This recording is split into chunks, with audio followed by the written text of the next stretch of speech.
brushing 2 times a day, I want you to brush with a soft brush along with a good toothpaste, which is I can say which should be having effect for your particular teeth. I have sensitivity, I should go for a sensitivity toothpaste.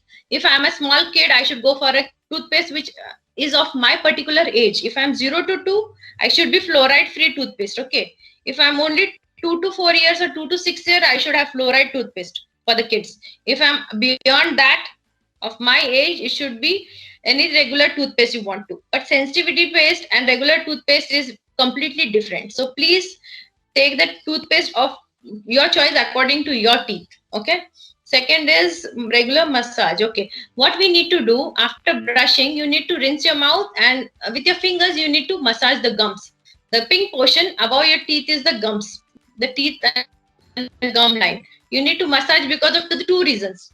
Not just the teeth is important, the gums are also important, as they will hold your teeth tightly. The moment you massage, there are two things that will happen. One, there will be firmness of the gums, and their blood supply of the gum is increased. The moment the blood supply of the gums is increased, the teeth will remain there for coming 100 of years to go. Third thing, in between means snacks. Whenever I have breakfast, after some time before lunch, I go and have tea. I'll have 2 biscuits. Okay. Then again I'll have lunch. Then again at 4 o'clock, 5 o'clock, I'll have some chips, something, some snacks. And again 6 o'clock, 7 o'clock, I'll have some vada pav. At 9 o'clock, I'll have dinner. So this in between meals snack. In between manje breakfast, lunch, and dinner. In between, whatever the time is there, the snacks what we eat, anything which is junk food, should be minimized by anything which is fruits, water, coconut water. You spend money on that so that your teeth will be healthier.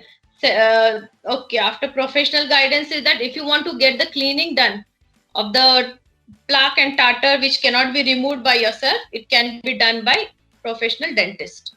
And dental checkup should be done every 6 months, because the reason is, if the lesion is very initial, that is very in the initial stages, it can be done just by filling or by proper guidance of the dentist. The moment you're delaying, I'll go after 6 months, I'll go after 1 year, you're going to spend more and more money on the same small thing, which will go from filling to root canal to extraction to bridge. So you're going to spend more and more money the moment you're going to delay the dental checkups.